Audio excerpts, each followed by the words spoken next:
Thank you very much. My fellow Americans, good evening. Let me begin by congratulating the team at NASA and our brave astronauts on the successful launch of Artemis II. It was quite something. It will be traveling further than any manned rocket has ever flown and will very substantially pass the moon, go around it, and come back home from a distance that has never been done before. It's amazing. They are on the way, and God bless them. These are brave people. We want to God bless those 4 unbelievable astronauts. As we speak this evening, it's been just 1 month since the United States military began Operation Epic Fury, targeting the world's #1 state sponsor of terror, Iran. In these past 4 weeks, our armed forces have delivered swift, decisive, overwhelming victories on the battlefield, victories like few people have ever seen before. Tonight, Iran's Navy is gone. Their Air Force is in ruins. Their leaders, most of them terrorist regime they led, are now dead. Their command and control of the Islamic Revolutionary Guard Corps is being decimated as we speak. Their ability to launch missiles and drones is dramatically curtailed, and their weapons, factories, and rocket launchers are being blown to pieces. Very few of them left. Never in the history of warfare has an enemy suffered such clear and devastating large-scale losses in a matter of weeks. Our enemies are losing in America, as it has been for 5 years under my presidency, is winning, and now winning bigger than ever before. Before discussing this current situation, I also want to thank our troops for the masterful job they did in taking the country of Venezuela in a matter of minutes. That hit was quick, lethal, violent, and respected by everyone all over the world. After rebuilding our military during my first term, we have by far the strongest military anywhere in the world. And now we're working along with Venezuela and are, in a true sense, joint venture partners. We're getting along incredibly well in the production and sale of massive amounts of oil and gas, the second largest reserves on Earth after the United States of America. We're now totally independent of the Middle East, and yet we are there to help. We don't have to be there. We don't need their oil. We don't need anything they have, but we're there to help our allies.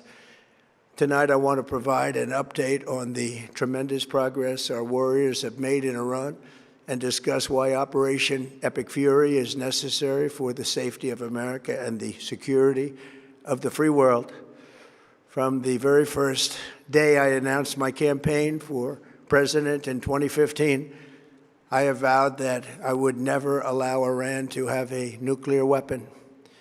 This fanatical regime has been chanting death to America, death to Israel for 47 years.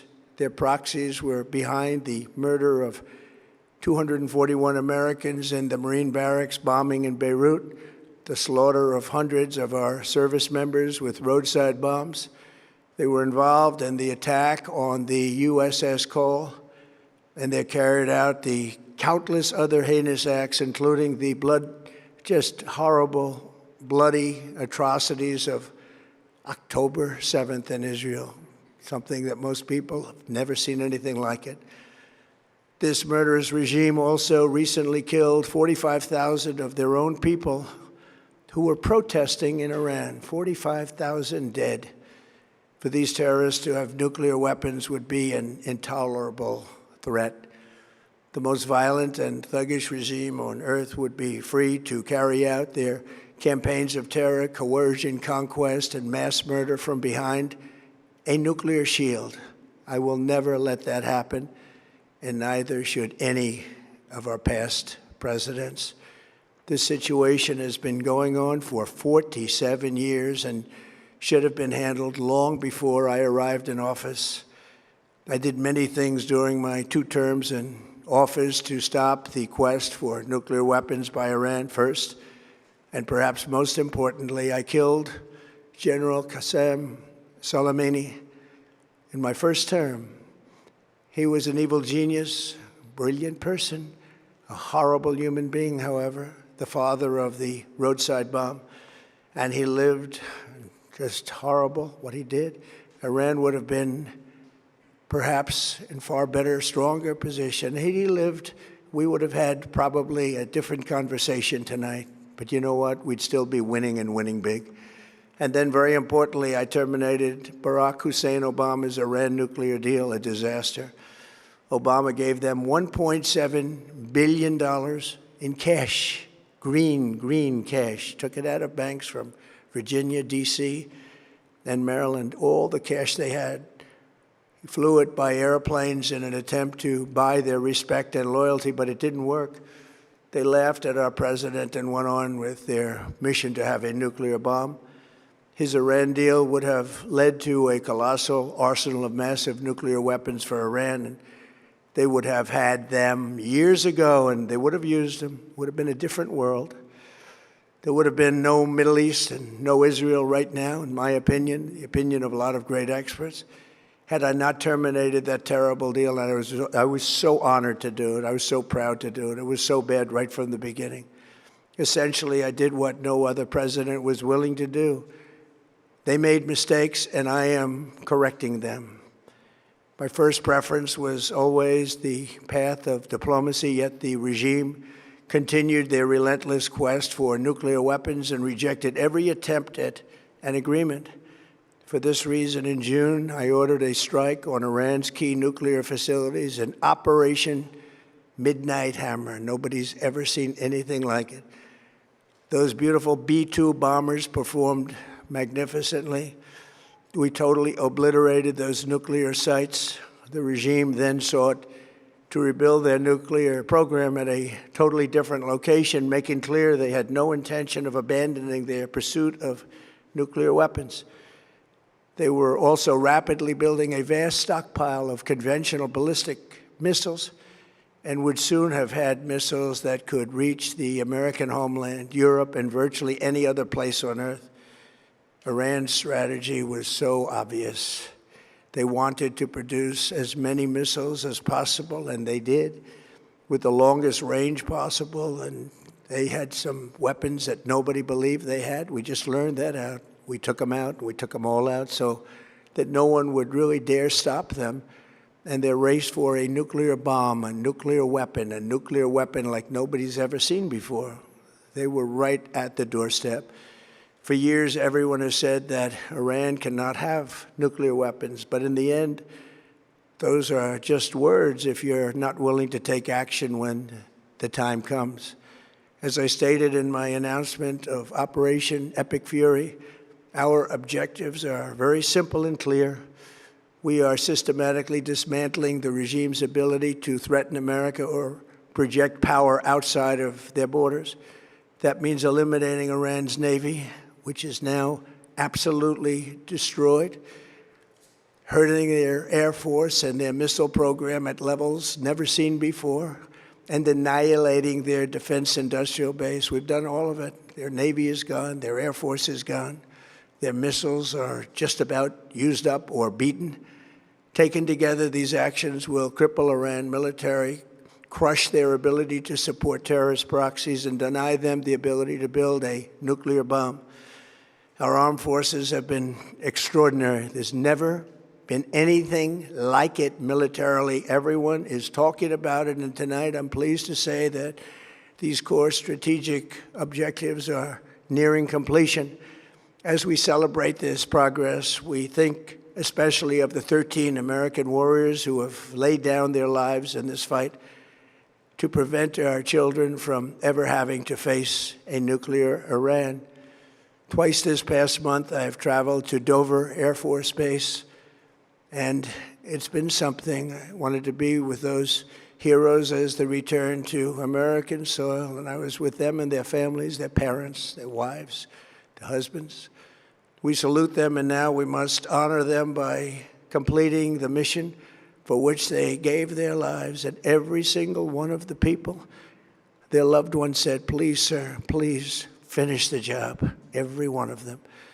And we are going to finish the job, and we're going to finish it very fast. We're getting very close. I want to thank our allies in the Middle East, Israel, Saudi Arabia, Qatar, the UAE, Kuwait, and Bahrain. They've been great, and we will not let them get hurt or fail in any way, shape, or form. Many Americans have been concerned to see the recent rise in gasoline prices here at home. This short-term increase has been entirely the result of the Iranian regime launching deranged terror attacks against commercial oil tankers in neighboring countries that have nothing to do with the conflict. This is yet more proof that Iran can never be trusted with nuclear weapons. They will use them, and they will use them quickly. It would lead to decades of extortion, economic pain, and instability worse than we can ever imagine. The United States has never been better prepared economically to confront this threat. You all know that. We built the strongest economy in history. We're going through it right now, the strongest in history. In 1 year, we've taken a dead and crippled country. I hate to say that, but we were a dead and crippled country after the last administration and made it the hottest country anywhere in the world by far, with no inflation, record-setting investments coming into the United States, over $18 trillion, and the highest stock market ever, with 53 all-time record highs in just 1 year. It all positioned us to get rid of a cancer that has long simmered. It's known as the nuclear Iran, and they didn't know what was coming. They've never imagined it. Remember, because of our Drill Baby Drill program, America has plenty of gas. We have so much gas. Under my leadership, we are #1 producer of oil and gas on the planet, without even discussing the millions of barrels that we're getting from Venezuela. Because of the Trump administration's policies, we produce more oil and gas than Saudi Arabia and Russia combined. Think of that, Saudi Arabia and Russia combined. And that number will soon be substantially higher than that. There's no country like us anywhere in the world, and we're in great shape for the future. The United States imports almost no oil through the Hormuz Strait and won't be taking any in the future. We don't need it. We haven't needed it, and we don't need it.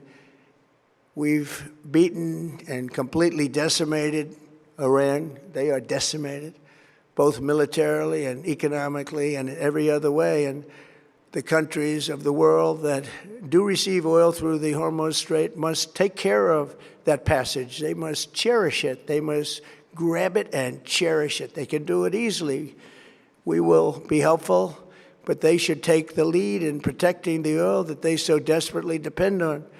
So to those countries that can't get fuel, many of which refuse to get involved in the decapitation of Iran, we had to do it ourselves. I have a suggestion. #1, buy oil from the United States of America. We have plenty. We have so much. And #2, build up some delayed courage. Should have done it before. Should have done it with us, as we asked. Go to the Strait and just take it, protect it, use it for yourselves. Iran has been essentially decimated. The hard part is done, so it should be easy. And in any event, when this conflict is over, the Strait will open up naturally. It'll just open up naturally. They're going to want to be able to sell oil because that's all they have to try and rebuild. It will resume the flowing, and the gas prices will rapidly come back down. Stock prices will rapidly go back up. They haven't come down very much, frankly. They came down a little bit, but they've had some very good days over the last couple of days. We've done actually much better than I thought, but we had to take that little journey to Iran to get rid of this horrible threat. With our historic tax cuts, where people are just now talking about receiving larger refunds than they ever thought possible, they are getting so much more money than they thought. That's from the great, big, beautiful bill. Our economy is strong and improving by the day, and it will soon be roaring back like never before. It will top the levels that it was a month ago. I've made clear from the beginning of Operation Epic Fury that we will continue until our objectives are fully achieved. Thanks to the progress we've made, I can say tonight that we are on track to complete all of America's military objectives shortly, very shortly. We're going to hit them extremely hard over the next 2 to 3 weeks. We're going to bring them back to the Stone Ages where they belong. In the meantime, discussions are ongoing. Regime change was not our goal. We never said regime change, but regime change has occurred because of all of their original leaders' death. They're all dead. The new group is less radical and much more reasonable. Yet if during this period of time no deal is made, we have our eyes on key targets. If there is no deal, we are going to hit each and every one of their electric generating plants very hard and probably simultaneously. We have not hit their oil, even though that's the easiest target of all, because it would not give them even a small chance of survival or rebuilding. But we could hit it, and it would be gone, and there's not a thing they could do about it. They have no anti-aircraft equipment. Their radar is 100% annihilated. We are unstoppable as a military force.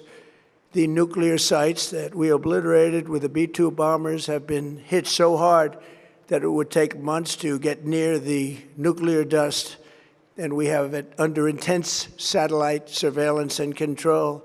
If we see them make a move, even a move for it, we'll hit them with missiles very hard again. We have all the cards, they have none. It's very important that we keep this conflict in perspective.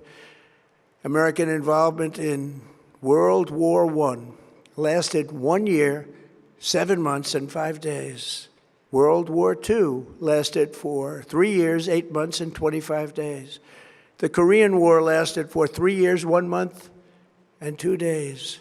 The Vietnam War lasted for 19 years, 5 months, and 29 days. Iraq went on for 8 years, 8 months, and 28 days. We are in this military operation so powerful, so brilliant, against one of the most powerful countries for 32 days. And the country has been eviscerated and essentially is really no longer a threat. They were the bully of the Middle East, but they're the bully no longer. This is a true investment in your children and your grandchildren's future. The whole world is watching, and they can't leave the power, strength, and brilliance. They just can't believe what they're seeing. They leave it to your imagination, but they can't believe what they're seeing, the brilliance of the United States military. Tonight, every American can look forward to a day when we are finally free from the wickedness of Iranian aggression and the specter of nuclear blackmail. Because of the actions we have taken, we are on the cusp of ending Iran's sinister threat to America and the world. And I'll tell you, the world is watching. And when we do, when it's all over, the United States will be safer, stronger, more prosperous, and greater than it has ever been before. May God bless the men and women of the United States Armed Forces, and may God bless the United States of America. Thank you very much, and good night.